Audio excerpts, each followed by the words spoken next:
73세 박영수는 창문 너머로 내리는 봄비를 바라보며 깊은 한숨을 내쉬었다. 손에 든 고지서를 보며 눈시울이 붉어졌다. 병원비, 관리비, 생활비. 숫자들이 눈앞에서 아른거렸다. 여보, 아직도 그거 보고 있어. 아내 김순덕이 부엌에서 나와 남편의 어깨에 손을 올렸다. 69세의 그녀 역시 얼굴에는 걱정이 가득했다. 순덕아, 이번 달은 정말 어떻게 해야 할지 모르겠어. 병원비만 120만 원이야. 우리 연금으로는. 영수의 목소리가 떨렸다. 30년간 성실하게 일해온 중소기업에서 받는 연금은 월 80만 원. 순덕이 받는 기초연금 30만 원을 합쳐도 110만 원이 전부였다. 그래도 우리 아들들이 있잖아.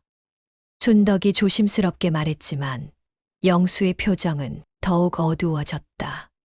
큰아들은 자기 집 전세 보증금 마련하느라 허덕이고 둘째는 아이들 학원비 때문에 정신없다고 하잖아. 어떻게 우리가 손 벌리고 있을 수 있겠어. 영수는 고지서를 테이블에 내려놓고 머리를 감쌌다. 40년 전 한창 일할 나이에 모든 것을 아이들에게 투자했다. 좋은 집, 좋은 학교, 대학까지. 그때는 자신들의 노후 따위 생각할 여유가 없었다. 영수야, 그래도 우리 건강하잖아. 아직 일할 수 있어. 73살에 누가 나를 써주겠어. 요즘은 50대도 일자리 구하기 힘들다던데. 그때 현관문이 열리는 소리가 들렸다. 큰아들 박민수가 퇴근길에 들른 것이었다. 아버지, 어머니 안녕하세요. 민수야 왔구나. 밥은 먹었니? 순덕이 반갑게 맞이했지만 민수의 표정은 어둡기만 했다. 아버지, 죄송한 말씀이지만 이번 달은 정말 어려울 것 같아요. 민수는 머리를 조아리며 말했다. 영수의 가슴이 철렁 내려앉았다. 무슨 일이야? 전세 보증금을 올려달라는 연락이 왔어요. 5천만 원을 더 내든지 아니면 나가달라고. 대출도 한도가 찼고 어디서 더 구해야 할지. 민수의 목소리가 점점 작아졌다. 38세의 그는 두 아이의 아버지였고 회사에서 받는 월급으로는 가족을 부양하기에도 빠듯했다. 그래, 그럴 수밖에 없지. 우리가 어떻게 도와주겠어. 영수는 억지로 미소를 지으며 아들의 등을 두드렸다. 하지만 속으로는 절망감이 밀려왔다. 민수가 돌아간 후 부부는 조용히 저녁을 먹었다. 콩나물국과 김치 그리고 작은 생선 한 마리가 전부인 소박한 저녁이었다. 여보, 내일 복권이라도 사볼까? 순덕이 농담 반 진담 반으로 말했다. 복권, 그런 걸로 인생이 바뀌겠어. 영수는 씁쓸하게 웃었다. 하지만 마음 한편으로는 희미한 희망이 스쳤다. 그날 밤 영수는 잠을 이루지 못했다. 천장을 바라보며 지난 세월을 되돌아봤다. 20대의 순덕이와 결혼하고 30대에는 아이들을 키우느라 40대와 50대에는 아이들 교육비를 벌기 위해 정신없이 달려왔다. 내 인생은 언제나 남을 위해 살았구나. 이제 70대가 된 자신을 바라보며 한 번도 자신을 위해 제대로 살아본 적이 없다는 생각이 들었다. 새벽 4시 영수는 조용히 일어나 거실로 나왔다. 테이블 위에 놓인 고지서들을 다시 한번 살펴봤다. 현실은 냉혹했다.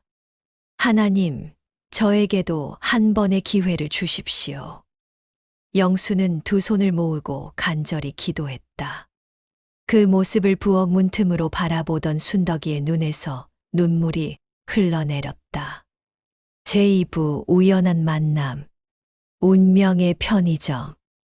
다음 날 오후 영수는 평소보다 일찍 산책을 나섰다. 병원에서 받은 검사 결과를 들고 집으로 돌아가는 길이었다. 다행히 당뇨 수치가 조금 좋아졌다는 소식이었지만 지속적인 치료가 필요하다는 말에 또 다시 걱정이 앞섰다. 골목길을 걷다가 새로 생긴 편의점을 발견했다.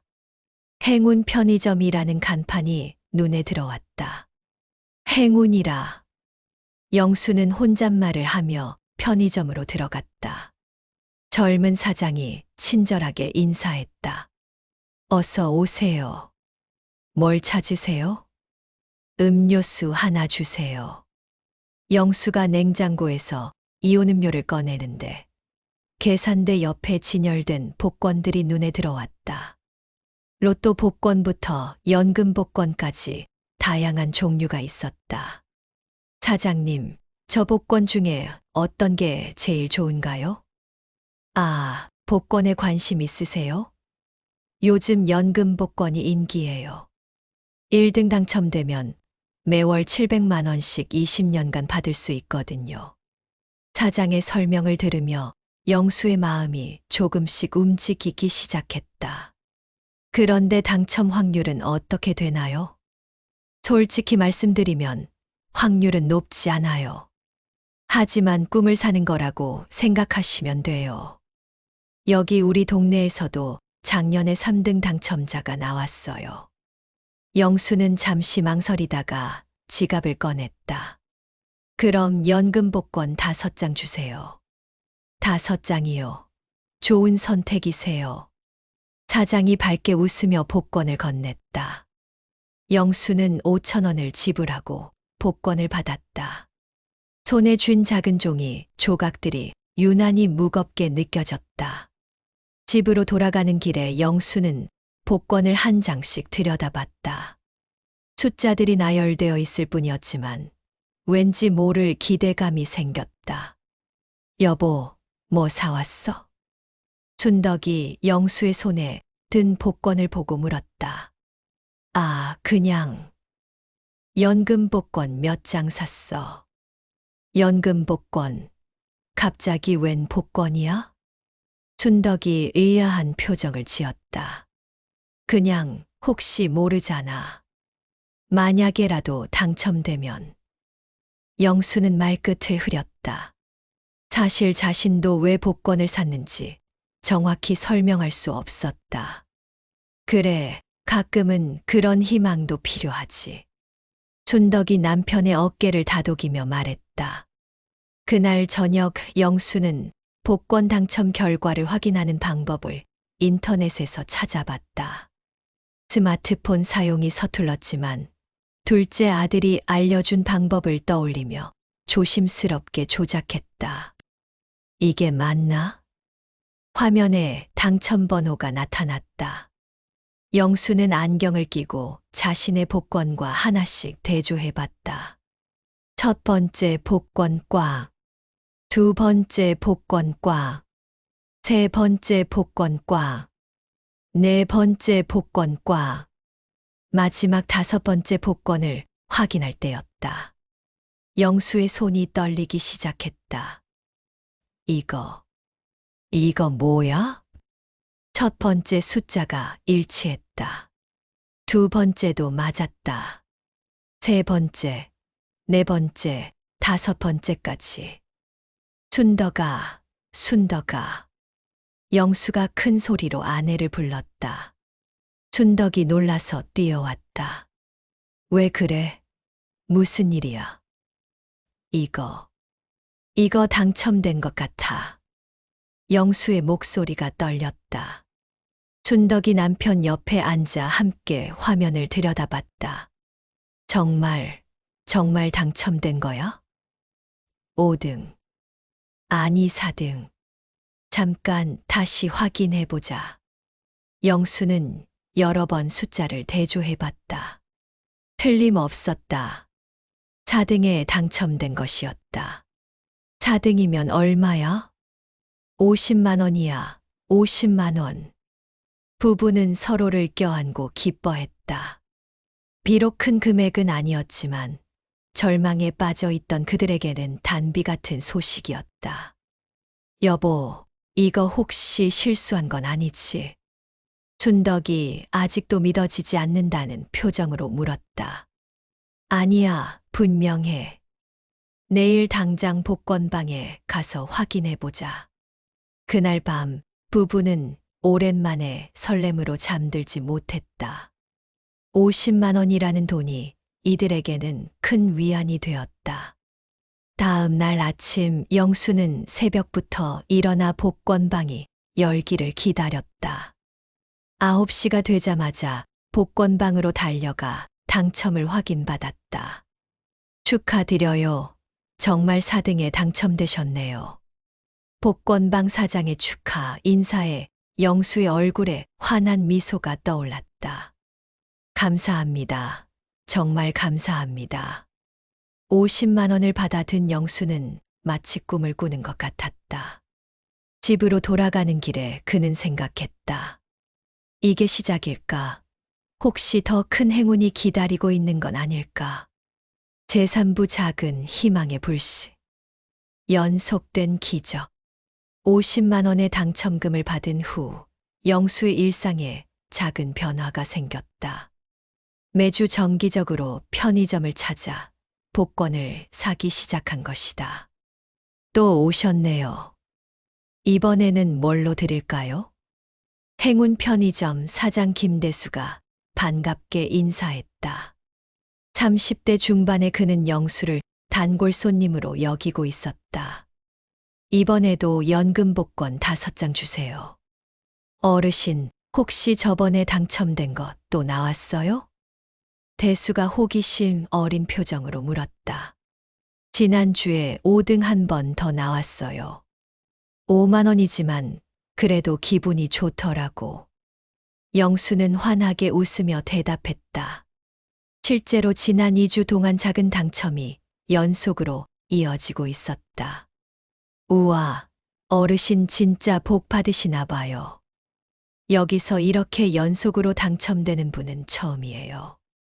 대수의 말에 영수의 마음이 한결 가벼워졌다.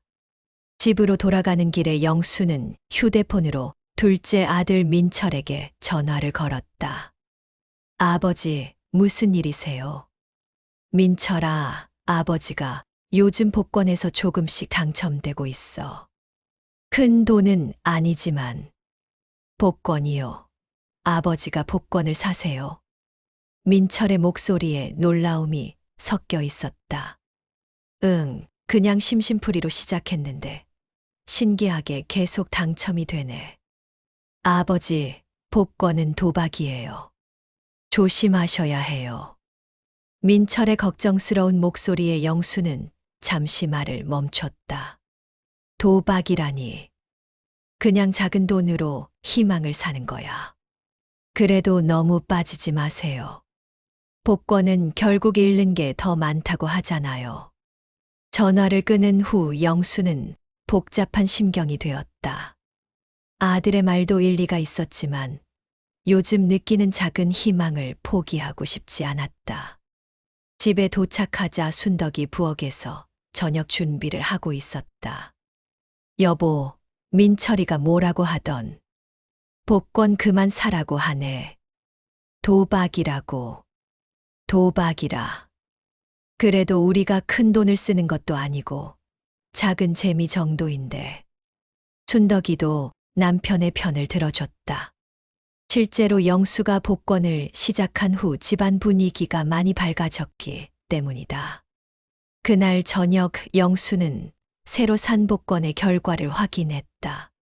1장, 2장, 3장. 모두 꽝이었다. 하지만 4번째 복권에서 또 다시 기적이 일어났다. 여보, 또 당첨됐어. 정말, 이번에는 몇 등이야? 4등, 또 50만 원이야. 부부는 다시 한번 기쁨을 나눴다.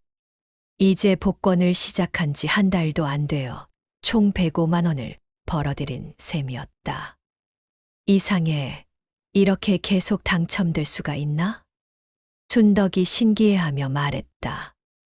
나도 신기해. 하지만 이런 운이 계속 이어졌으면 좋겠어. 영수는 당첨된 복권을 소중히 간직하며 말했다. 다음 날 영수는 당첨금을 타러 복권방에 갔다. 대수가 놀라운 표정으로 그를 맞이했다. 어르신 정말 대단하세요. 한 달에 3번이나 당첨되다니. 나도 신기해요. 이런 적은 처음이에요. 혹시 특별한 방법이 있으세요? 번호를 고르는 노하우나. 대수가 호기심 어린 눈빛으로 물었다. 특별한 건 없어요. 그냥 느낌대로 고르는 거죠.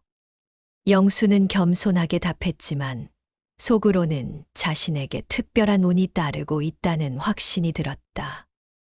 당첨금을 받아든 영수는 평소보다 기분이 좋았다. 집으로 돌아가는 길에 과일 가게에 들러 순덕이 좋아하는 사과를 샀다. 여보, 사과 사왔어요. 어머, 갑자기 웬 사과야? 당첨 기념으로요. 우리 이제 조금씩 여유가 생기는 것 같아요. 영수의 얼굴에 오랜만에 진짜 미소가 떠올랐다. 하지만 그날 밤 영수는 문득 불안한 생각이 들었다. 이런 운이 계속될 수 있을까? 만약 갑자기 당첨이 안 된다면? 아니야, 긍정적으로 생각하자. 영수는 스스로를 다독이며 잠자리에 들었다. 내일도 새로운 기적이 기다리고 있을 것만 같았다. 제4부 탐욕의 시작. 더 큰 욕실. 3개월이 지났다.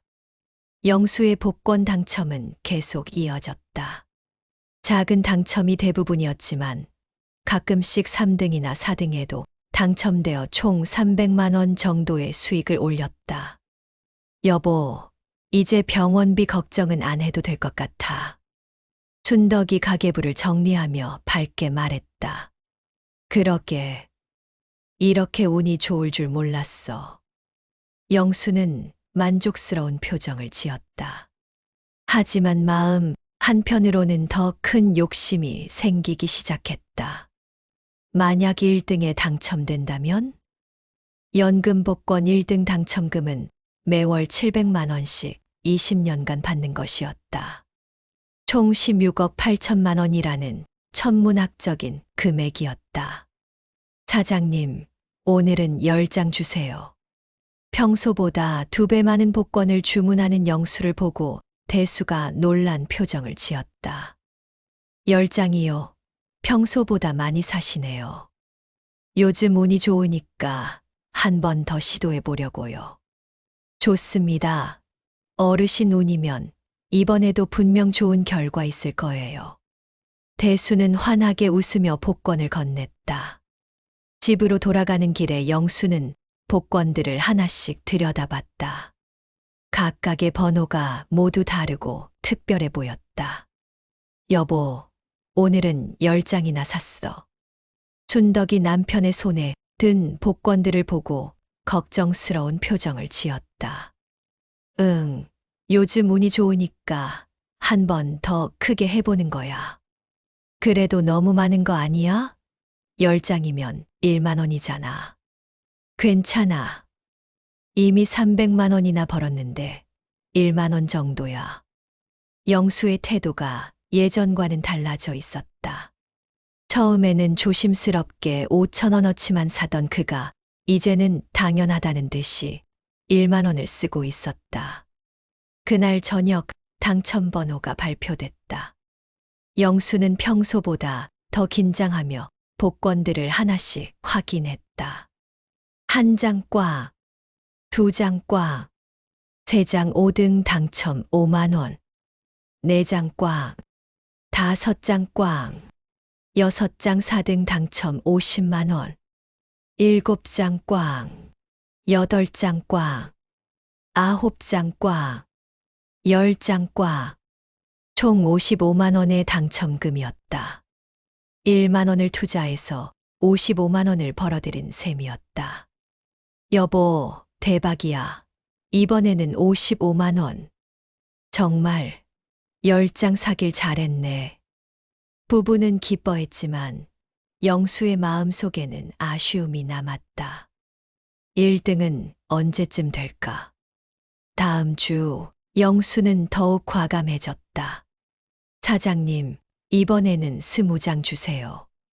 20장이요. 어르신, 너무 많은 거 아니에요. 대수가 걱정스러운 표정으로 말했다. 괜찮아요.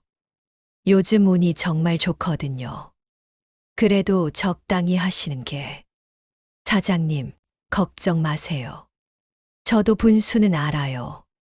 영수는 자신 있게 대답했지만 대수의 눈에는 영수의 표정이 예전과 많이 달라 보였다. 2만 원어치 복권을 들고 집에 돌아온 영수를 보고 순덕이 깜짝 놀랐다. 여보, 이번에는 너무 많이 산 거 아니야? 여태까지 벌어들인 것만 봐도 500만 원이 넘어. 2만 원 정도는 투자해 볼 만하지. 투자라고 하지만 그래도 조심해야 해.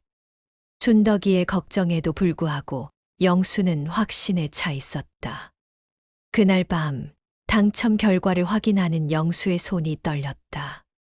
20장의 복권 중에서 큰 당첨이 나올 것 같은 예감이 들었다. 하지만 결과는 참담했다. 20장 모두 꽝이었다. 이럴 수가. 영수는 믿을 수 없다는 표정으로 여러 번 확인했다. 하지만 결과는 바뀌지 않았다. 여보, 어떻게 됐어? 순덕이 조심스럽게 물었다. 전부 꽝이야. 침묵이 흘렀다. 2만 원이 한순간에 사라진 것이었다. 여보, 이제 그만할까? 너무 위험한 것 같아. 순덕이의 말에 영수는 고개를 저었다. 아니야. 이건 일시적인 거야. 지금까지 얼마나 많이 당첨됐는데. 다음 주에는 분명히. 여보, 걱정하지 마. 내가 알아서 할게. 영수의 목소리에는 예전에 없던 고집이 섞여 있었다. 그날 밤 영수는 잠을 이루지 못했다. 2만 원을 잃은 것보다 더 큰 실망감이 밀려왔다. 내 운이 다한 건가? 하지만 곧 다른 생각이 들었다. 아니야. 이럴 때일수록 더 크게 베팅해야 해. 잃은 것을 한 번에 만회할 수 있어. 영수의 마음속에 탐욕의 씨앗이 자라나기 시작했다. 제오부 추락의 징조, 악순환의 시작.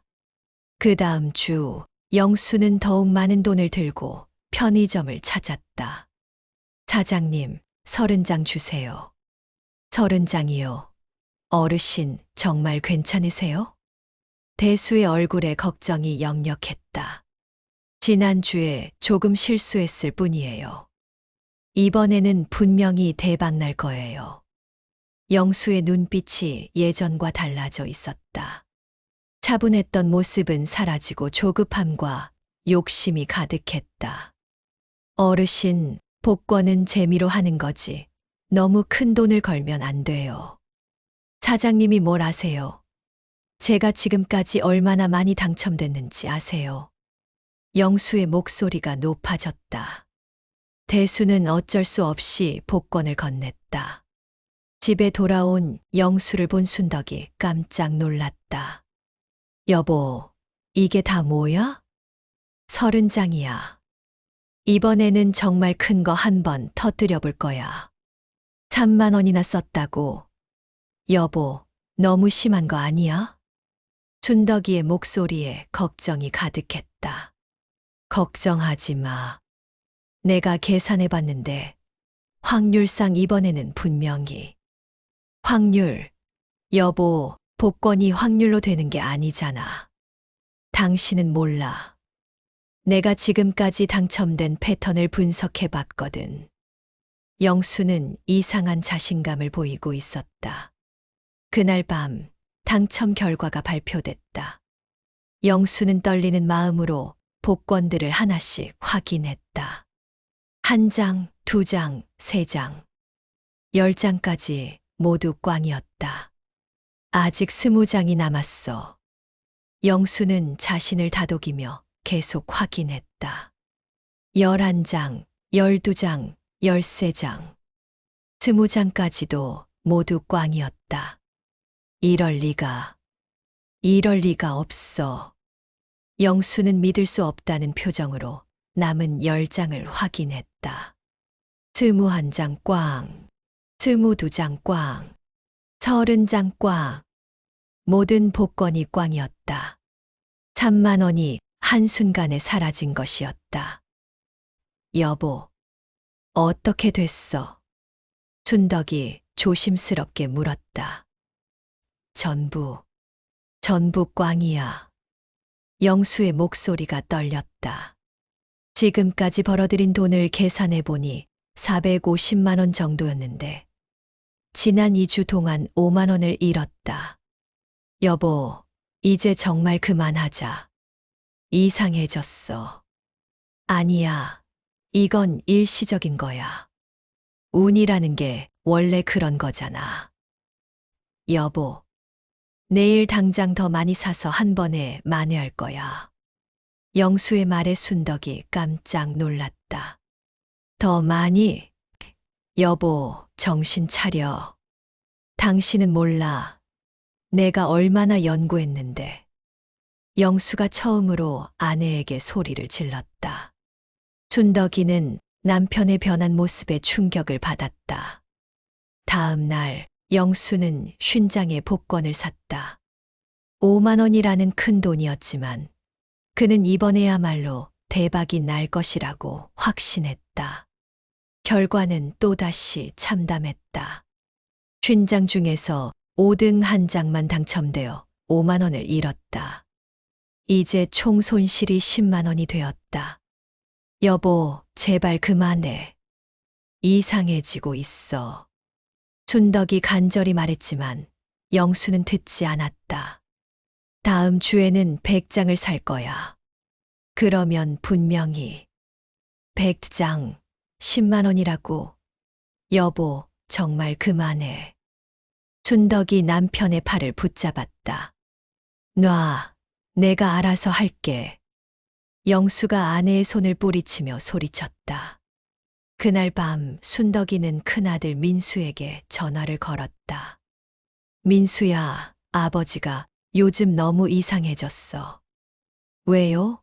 무슨 일이에요? 복권에 너무 빠져서. 이제 10만 원씩 쓰신다고 해. 전화기 너머로 민수의 한숨 소리가 들렸다. 어머니, 제가 내일 아버지와 한번 이야기해 볼게요. 다음 날 민수가 집을 찾았다. 아버지, 복권 이야기 좀 해요. 너희들은 다 반대만 하는구나. 내가 큰 돈 벌 기회를 놓치고 있는데.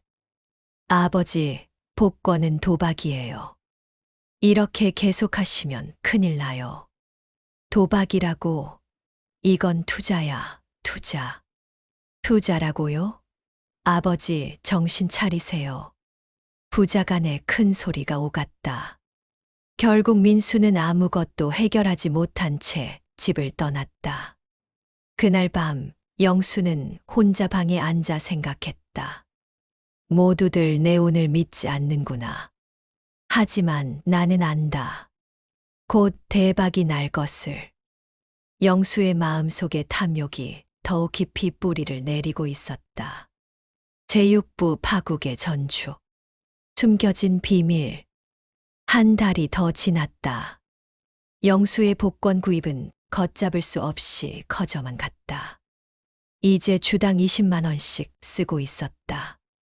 여보, 우리 적금 잔고가 이상해. 순덕이 불안한 표정으로 통장을 들고 있었다. 적금, 왜? 100만 원이 빠져 있어. 여보, 혹시. 영수는 순간 말문이 막혔다. 복권 구입 자금이 부족해서 몰래 적금을 해지한 것이었다. 그건 급한 일이 있어서. 급한 일? 무슨 급한 일? 춘덕이 추궁하자 영수는 거짓말을 했다. 민수가 갑자기 돈이 필요하다고 해서. 민수가 민수한테 물어볼게. 아니야, 물어보지 마. 민수 자존심 상할까봐 비밀로 해달라고 했어. 영수는 급하게 말했다. 춘덕이는 의심스러운 표정을 지었지만 더 이상 묻지 않았다. 사실 영수는 지난 한 달 동안 총 400만 원을 복권에 쓰고 50만 원만 당첨되어 350만 원의 손실을 봤다. 이제 총 손실액이 360만 원에 달했다. 다음 날 영수는 은행에 가서 또 다른 적금을 해지했다. 200만 원이었다. 어르신, 적금을 해지하시는 특별한 이유가 있으신가요? 은행 직원이 물었다. 급한 일이 생겨서요. 영수는 대충 답하고 서둘러 은행을 나왔다. 편의점에서 대수는 영수를 보고 걱정스러운 표정을 지었다. 어르신, 요즘 너무 많이 사시는 거 아니에요? 사장님, 그건 제가 알아서 할 일이에요. 그래도 가족분들이 걱정하실 텐데. 가족 걱정은 마세요. 오늘 100장 주세요. 영수의 목소리에는 짜증이 섞여 있었다. 대수는 어쩔 수 없이 복권을 건넸다. 하지만 마음이 편하지 않았다. 그날 저녁 순덕이는 우연히 영수의 주머니에서 복권들을 발견했다. 여보, 이게 다 뭐야? 손에 든 복권만 50장이 넘었다. 그건, 여보, 설마 적금 해지한 돈으로 복권을 산 거야? 순덕이의 목소리가 떨렸다. 영수는 더 이상 숨길 수 없었다. 미안해. 하지만 이번에는 정말 느낌이 좋아. 대박이 날 것 같아. 대박, 여보, 정신 차려. 벌써 얼마나 잃었는데. 아직 끝난 게 아니야. 한 번만 대박 나면 모든 게 해결돼. 한 번만 계속 그런 식으로 말했잖아. 부부는 큰 소리로 다투기 시작했다. 결혼 후 처음으로 이렇게 큰 싸움을 하는 것이었다. 여보, 제발 정신 차려. 이러다가 우리 노후 자금 다 날려. 노후 자금 이미 충분하지 않았잖아. 복권이라도 당첨되지 않으면 우리는 평생 가난하게 살아야 해. 그래도 이건 아니야. 도박은 안 돼. 도박이 아니라고. 이건 마지막 희망이야. 그날 밤 부부는 서로 등을 돌리고 잠자리에 들었다. 며칠 후 순덕이는 몰래 민수에게 전화를 걸었다. 민수야, 아버지가 적금까지 해지해서 복권을 사고 계셔. 뭐라고요? 얼마나 해지하셨어요? 300만 원 정도 되는 것 같아. 민수는 충격을 받았다. 부모님의 노후 자금이 복권으로 사라지고 있는 것이었다. 어머니, 제가 당장 가겠어요. 1시간 후 민수가 집에 도착했다. 아버지, 진짜 적금을 해지해서 복권을 사셨어요? 그래, 어쩔 수 없었어. 큰 기회를 놓칠 수 없었거든. 큰 기회요? 아버지, 이미 얼마나 잃으셨는데요. 아직 끝나지 않았어. 다음 주에는 분명히. 다음 주 또요? 아버지, 정말 그만하세요. 너희들은 모르는구나. 내가 얼마나 연구했는지. 민수는 절망적인 표정을 지었다. 아버지가 완전히 복권에 중독된 것 같았다. 아버지, 제발 전문가의 도움을 받으세요. 전문가? 무슨 전문가? 도박 중독 상담사요. 도박 중독이라고 나를 정신병자 취급하는 거야? 영수가 화를 내며 소리쳤다. 그날 밤 민수는 동생 민철과 긴 통화를 했다. 형, 아버지가 정말 심각한 것 같아. 어떻게 해야 할까? 강제로 막을 수도 없고. 일단 우리가 돌아가며 지켜봐야겠어. 하지만 영수의 복권 중독은 이미 돌이킬 수 없는 지경에 와 있었다. 제7부 몰락의 시작. 마지막 도박. 3개월이 더 지났다. 영수의 상황은 더욱 심각해졌다. 이제 집안의 모든 적금을 해지하고 심지어 보험까지 해약해서 복권을 사고 있었다. 여보, 보험 해약 통지서가 왔어. 춘덕이 떨리는 목소리로 말했다. 보험, 그거. 여보, 설마 우리 종신보험까지 해약한 거야? 춘덕이의 얼굴이 창백해졌다. 그 보험은 두 사람의 장례비를 위해 20년간 불입한 소중한 보장이었다. 미안해. 하지만 곧 복권에서 대박이 나면 더 좋은 보험을 다시 들 수 있어. 대박. 언제까지 그런 소리 할 거야? 춘덕이 처음으로 남편에게 큰 소리를 쳤다. 벌써 1년이 다 돼가는데 당첨된 게 뭐가 있어? 오히려 우리 노후 자금만 다 날렸잖아. 실제로 영수는 지난 10개월 동안 총 1,500만 원을 복권에 투자했지만 당첨금은 200만 원뿐이었다. 순손실이 1,300만 원에 달했다. 이번 주에 정말 큰 느낌이 와. 1등에 당첨될 것 같아. 1등, 그런 소리 몇 번째야. 춘덕이 눈물을 흘리며 말했다. 여보, 제발 정신 차려. 우리 이제 정말 가진 게 없어. 하지만 영수는 이미 정상적인 판단력을 잃은 상태였다. 다음 날 영수는 마지막 남은 정기예금 500만 원마저 해지했다. 어르신 정말 해지하시겠어요? 이거 완전히 해지하시면 되돌릴 수 없는데요. 은행 직원이 걱정스럽게 말했다. 네, 해지해 주세요. 영수의 목소리는 확신에 차 있었다. 이번에는 정말 대박이 날 거야. 500만 원이면 충분해. 편의점에 도착한 영수를 본 대수는 깜짝 놀랐다. 어르신, 오늘은 얼마나 사실 거예요? 500장요. 500장이요. 50만 원이라고요? 대수는 믿을 수 없다는 표정을 지었다. 네, 이번에 정말 큰 걸 노려보려고요. 어르신, 정말 안 돼요. 이건 너무 위험해요. 사장님, 제발 말리지 마세요. 이번이 마지막이에요. 영수의 간절한 표정의 대수는 어쩔 수 없이 복권을 건넸다. 집으로 돌아온 영수를 본 순덕이 기절할 뻔했다. 여보, 이게 다 뭐야?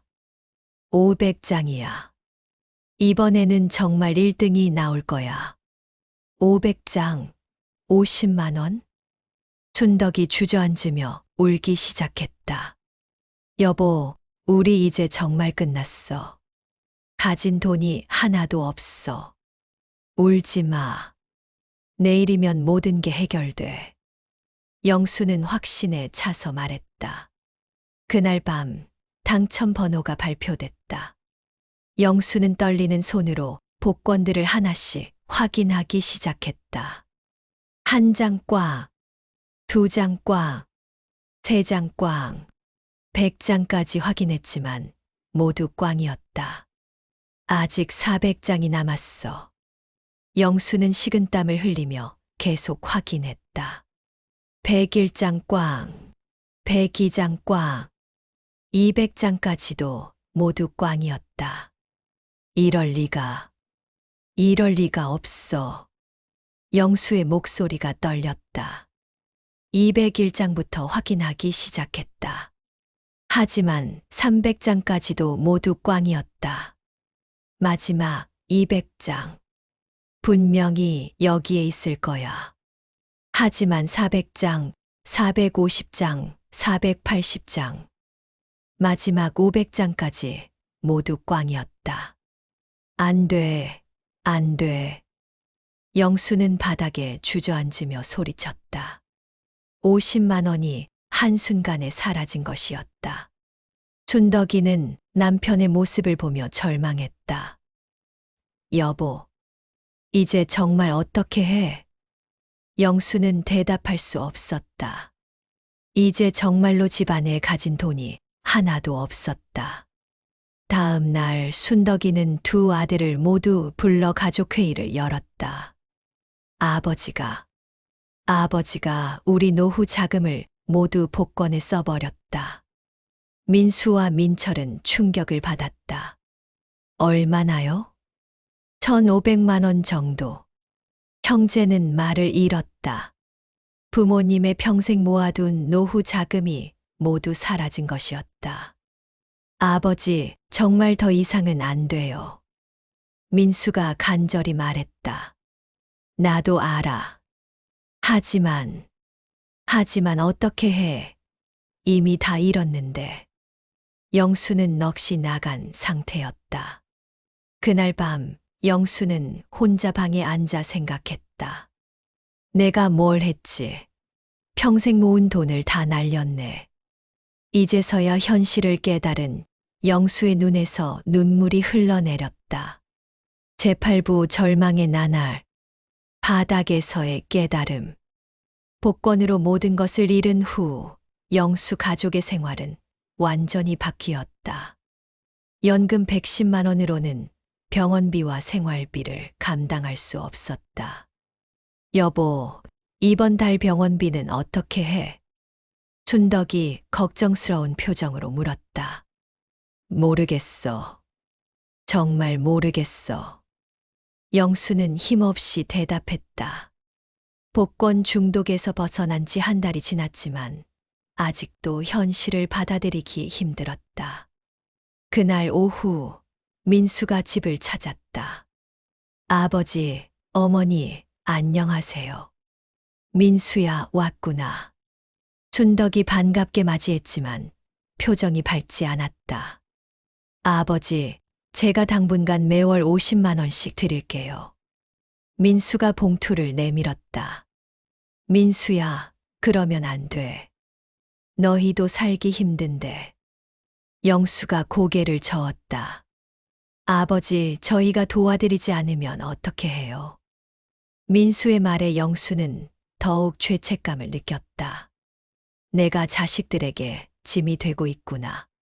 저녁에 민철도 왔다. 아버지, 저도 40만 원 정도는 드릴 수 있어요. 민철아, 너희들이 이렇게까지 할 필요 없어. 아버지, 가족이잖아요. 두 아들의 효심에 영수는 눈물을 흘렸다. 미안하다. 정말 미안해. 아버지, 이제 괜찮아요.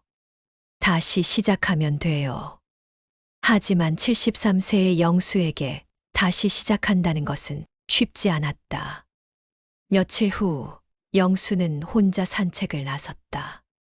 그동안 자주 갔던 편의점 앞을 지나치려다가 발걸음을 멈췄다. 들어가 볼까? 마음 한편으로는 복권을 사고 싶은 충동이 일었다. 한 장만 사면. 하지만 곧 정신을 차렸다. 안 돼. 다시는 안 돼. 영수는 편의점을 지나쳐 계속 걸었다.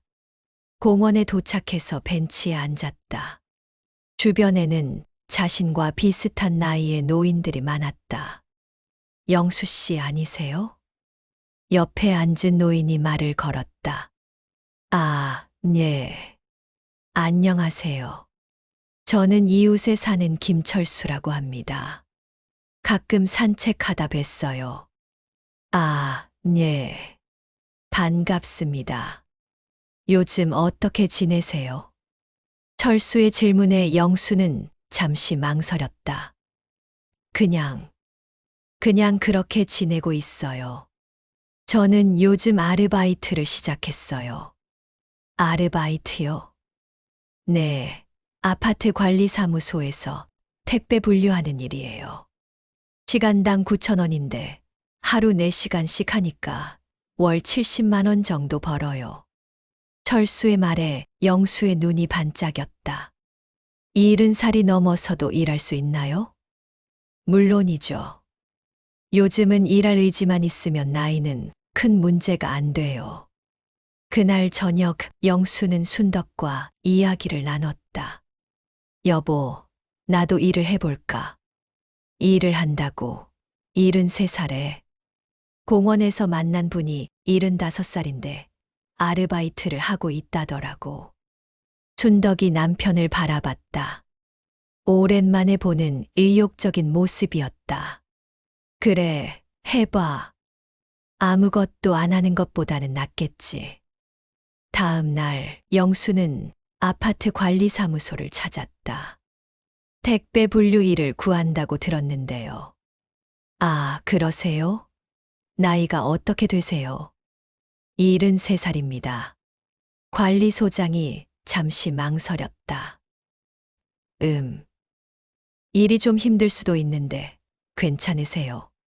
네, 괜찮습니다. 건강해요. 그럼 일주일 먼저 해보세요. 적응하시면 계속 하시고. 영수는 기뻤다. 오랜만에 생기는 일이었다. 첫 출근 날 영수는 새벽 6시에 일어나 관리사무소로 향했다.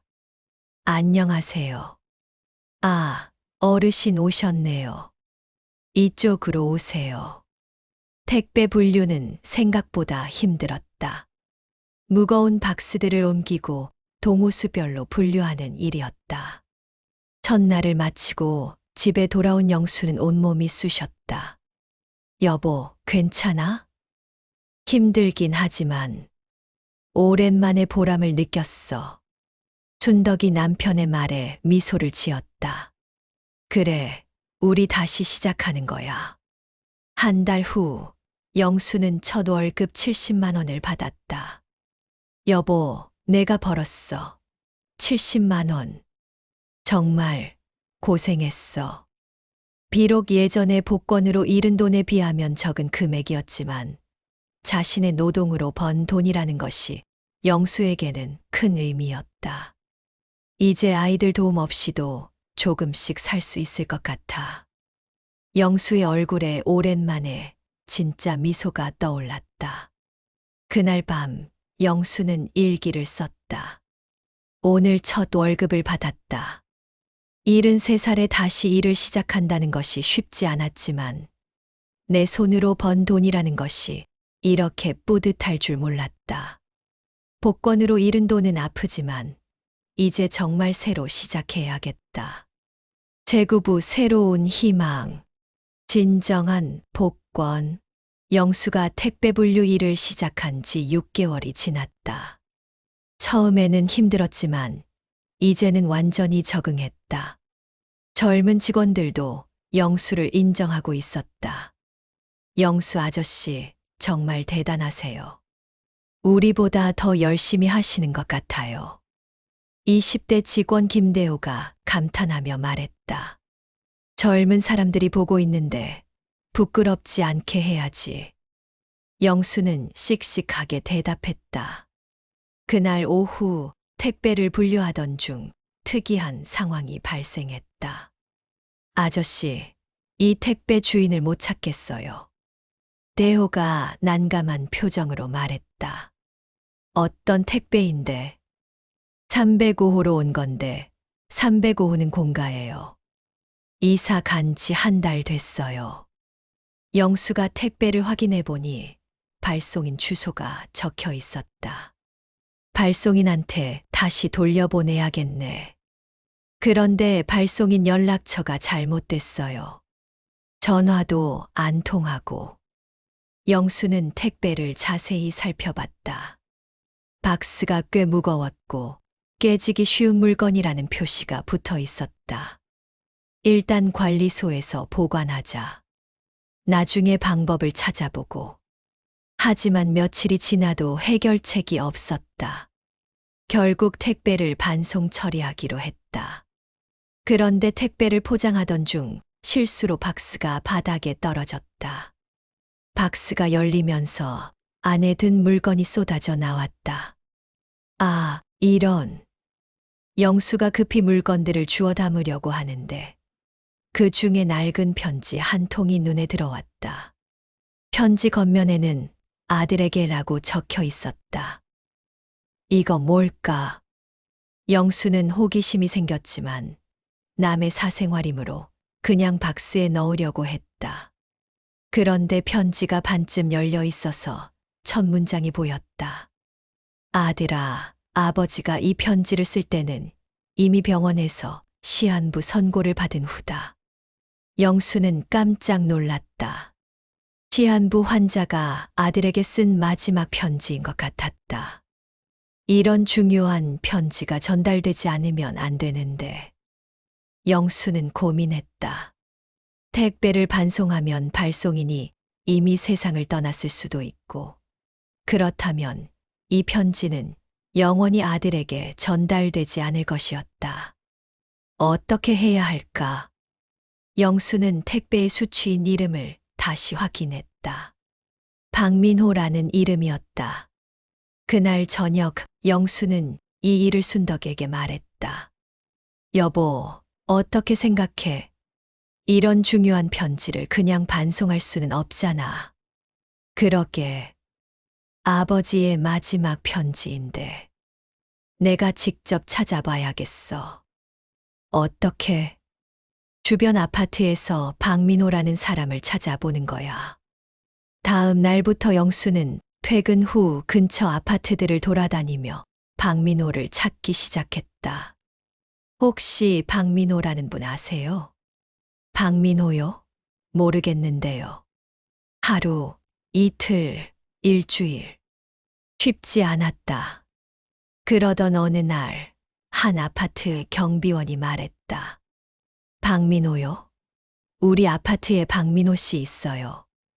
508동 1203호. 영수의 가슴이 뛰었다. 정말요? 30대 후반 남성인가요? 맞아요. 혼자 사시는 분이에요. 드디어 찾았다. 영수는 바로 그 아파트로 향했다. 508동 1203호 앞에서 영수는 잠시 망설였다. 어떻게 말해야 할까? 용기를 내어 초인종을 눌렀다. 누구세요? 안녕하세요. 택배 관련해서 왔는데 잠시 만날 수 있을까요? 문이 열리고 30대 후반의 남성이 나타났다. 택배요? 주문한 게 없는데. 사실은 영수가 상황을 자세히 설명했다. 박민호의 얼굴이 점점 놀라는 표정으로 변했다. 아버지 편지라고요? 네, 발송인이 박민호님의 아버지신 것 같아요. 박민호는 편지를 받아든 채 말을 잇지 못했다.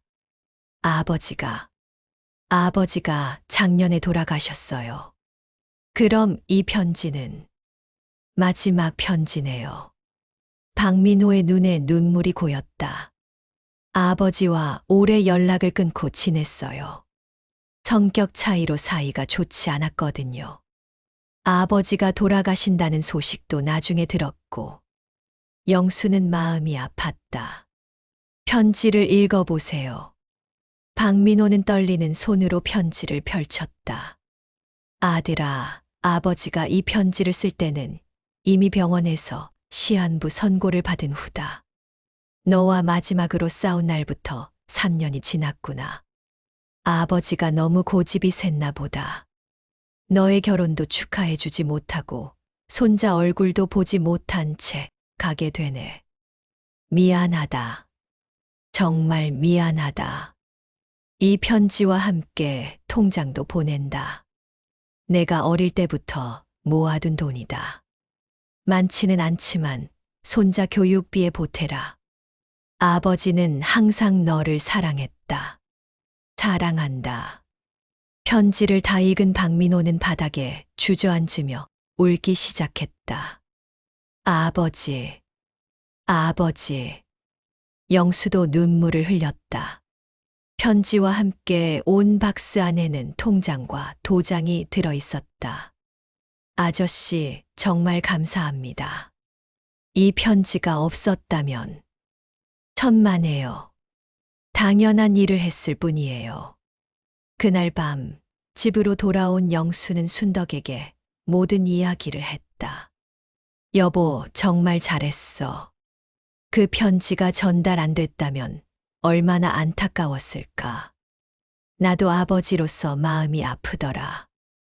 영수는 문득 자신의 아들들을 생각했다. 복권으로 가족에게 상처를 줬지만 그래도 아들들은 자신을 포기하지 않았다. 나는 참 복받은 사람이구나. 며칠 후 박민호가 영수를 찾아왔다. 아저씨 정말 감사드려서 찾아왔어요. 괜찮다고 했잖아요. 아버지 통장에 3천만 원이 들어 있었어요. 평생 모으신 돈인 것 같아요. 박민호의 목소리가 떨렸다. 아버지가 정말 저를 사랑하셨구나 싶어서. 그래서 아저씨께 감사 인사를 드리고 싶었어요. 다행이네요. 아버지 마음이 전해져서. 아저씨 덕분에 제가 진짜 복권에 당첨된 것 같아요. 박민호의 말에 영수는 깊이 공감했다. 그래, 진짜 복권은 따로 있는 거구나. 그날 밤 영수는 일기에 썼다. 오늘 진짜 복권이 뭔지 알게 됐다. 돈이 아니라 사랑이었구나. 가족의 사랑, 타인을 위한 선행, 그것이 진짜 인생의 복권이었다. 제10부 황혼의 역전, 진정한 부자. 박민호와의 만남 이후 영수의 삶에는 새로운 의미가 생겼다. 단순히 돈을 벌기 위한 일이 아니라 누군가에게 도움이 되는 일을 찾기 시작했다. 여보, 오늘부터 관리소에서 독거노인 안부 확인 봉사를 한다네. 영수가 저녁 식탁에서 말했다. 봉사요? 응, 우리 아파트에 혼자 사시는 어르신들이 꽤 계시더라고. 그분들 안부를 확인하고 필요한 일이 있으면 도와드리는 거야. 순덕이 남편의 변화된 모습을 기특하게 바라봤다. 좋은 일이네. 우리도 언젠가는 그런 도움이 필요할 텐데. 다음 날부터 영수는 택배 분류 일과 함께 독거노인 돌봄 봉사를 시작했다. 첫 번째로 방문한 곳은 402동 505호였다. 82세의 김할머니가 홀로 살고 있었다. 할머니, 안녕하세요. 관리소에서 안부 확인하러 왔어요. 아이고, 누가 왔나? 문을 연 김할머니는 시력이 많이 좋지 않았다. 관리소 영수입니다. 할머니 건강은 어떠세요? 아이고, 고마워라. 요즘 몸이 많이 안 좋아서. 영수는 할머니와 한참을 이야기를 나눴다. 할머니는 자식들이 모두 외국에 살고 있어서 혼자 지내고 있었다. 할머니, 필요한 거 있으면 언제든 연락하세요. 고맙다. 정말 고마워. 두 번째로 방문한 곳은 506동 1402호였다. 78세의 박할아버지가 살고 있었다. 할아버지, 안녕하세요. 아, 누구지? 박할아버지는 치매 초기 증상이 있었다. 영수는 천천히 상황을 설명했다. 아, 그런가. 요즘 기억이 자꾸 깜빡해서. 괜찮습니다. 저도 나이가 들어서 그래요. 영수는 박할아버지와도 오랫동안 이야기를 나눴다. 이렇게 한 달을 봉사하면서 영수는 새로운 보람을 찾았다. 어느 날 김할머니에게서 급한 연락이 왔다. 영수 씨, 도와주세요. 갑자기 가슴이 아팠어. 영수는 바로 달려가서 할머니를 병원으로 모셨다. 고마워, 정말 고마워. 내가 없었으면 어쩔 뻔했니. 할머니의 말에 영수는 깊은 보람을 느꼈다. 또 다른 날에는 박할아버지가 길을 잃고 헤매는 것을 발견해서 집까지 안전하게 모셔다 드렸다. 아저씨가 천사인가 봐. 고맙습니다. 이런 일들이 반복되면서 영수는 자신의 인생이 새로운 의미를 갖게 되었다고 느꼈다. 6개월 후 영수는 관리소장으로부터 특별한 제안을 받았다. 영수 씨, 구청에서 모범봉사자로 추천하고 싶다고 하네요. 저를요? 네, 영수 씨가 하신 일들이 입소문이 나서 다른 아파트에서도 벤치마킹하고 싶다고 해요. 한 달 후, 영수는 구청에서 모범 시민상을 받았다. 박영수 씨는 73세의 나이에도 불구하고 지역사회를 위한 봉사를 실천하여 이웃사랑에 귀감이 되고 있습니다. 시상식에서 구청장의 치사를 들으며 영수는 가슴이 벅찼다. 아버지, 정말 자랑스러워요. 민수와 민철이 박수를 치며 말했다. 우리 아버지가 이렇게 훌륭한 분이신 줄 몰랐어요. 가족들의 축하 인사에 영수는 눈물을 흘렸다. 시상식이 끝난 후 가족들과 함께 저녁을 먹으며 영수는 지난 시간을 돌아봤다. 내가 복권에 미쳐서 가족들에게 상처를 줬는데 이렇게 좋은 날이 올 줄 몰랐네. 아버지, 그런 경험이 있었기 때문에 지금의 아버지가 되신 거 아닐까요? 민철의 말에 영수는 고개를 끄덕였다. 그래, 그 경험이 나를 더 성숙하게 만들었나 보다. 저녁을 마치고 집으로 돌아가는 길에 순덕이 남편의 팔을 꼈다. 여보, 우리 진짜 부자가 된 것 같아. 돈이 없는데 무슨 부자야? 돈 말고 다른 부자 말이야. 가족도 있고, 할 일도 있고, 사람들에게 도움도 되고. 이런 게 진짜 부자 아닐까? 영수는 아내의 말에 깊이 공감했다. 맞아. 복권으로 돈을 따려고 했지만 진짜 복권은 따로 있었구나. 그날 밤 영수는 마지막 일기를 썼다. 오늘 모범 시민상을 받았다. 73세의 새로운 인생이 시작되었다. 복권으로 큰 돈을 잃었지만 그 경험이 나를 더 나은 사람으로 만들어 주었다. 진짜 복권은 돈이 아니라 사랑이었고, 봉사였고, 가족이었다. 나는 이제 진짜 부자가 되었다. 3년 후, 영수는 지역에서 가장 존경받는 봉사자가 되었다. 많은 독거노인들이 영수를 가족처럼 여겼고, 젊은 봉사자들은 영수를 멘토로 삼았다. 영수 할아버지 덕분에 봉사의 의미를 알게 됐어요.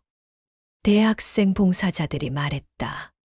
봉사는 남을 돕는 게 아니라 자신이 더 큰 행복을 얻는 거란다. 영수의 대답에 젊은이들은 고개를 끄덕였다. 어느 봄날 영수는 순덕과 함께 공원을 산책하고 있었다. 여보, 지난번에 복권 샀던 편의점 없어졌네. 그래, 언제? 한 달 전에 없어졌다고 하더라고. 영수는 잠시 그 편의점을 생각했다. 모든 것이 시작된 곳이었다. 이제 복권 생각 안 나. 순덕이 조심스럽게 물었다. 전혀. 이제 내가 다른 사람에게 복권이 되어주고 있잖아. 영수의 대답에 순덕이 미소를 지었다. 맞아. 여보가 많은 사람들에게 복권이 되어주고 있어. 그날 저녁 영수는 김할머니로부터 전화를 받았다. 영수야, 내가 오늘 건강검진을 받았는데 많이 좋아졌다고 하네. 내가 챙겨준 덕분이야. 다행이네요, 할머니. 정말 고마워. 넌 내게 진짜 복권이야. 전화를 끊은 후 영수는 깊이 생각했다. 그래, 나는 이제 누군가에게 복권이 되었구나. 76세가 된 영수는 여전히 봉사를 계속하고 있다. 비록 몸은 예전만 못하지만 마음만은 더욱 젊어졌다. 그의 이야기는 지역신문에도 실렸고 많은 사람들에게 감동을 주었다. 인생의 황혼기에 진정한 역전을 이룬 박영수 씨의 이야기. 기사 제목이었다. 영수는 그 기사를 읽으며 생각했다. 복권으로 돈을 잃었지만 인생에서는 더 큰 것을 얻었구나. 지금도 영수는 매일 아침 일어나서 이렇게 다짐한다. 오늘도 누군가에게 복권이 되어주자. 그리고 환한 미소를 지으며 하루를 시작한다. 진정한 부자로서의 하루를. 끝. 인생의 진정한 복권은 돈이 아니라 사랑과 봉사였다. 박영수는 73세에 이것을 깨달았고, 그때부터 그의 진짜 인생이 시작되었다.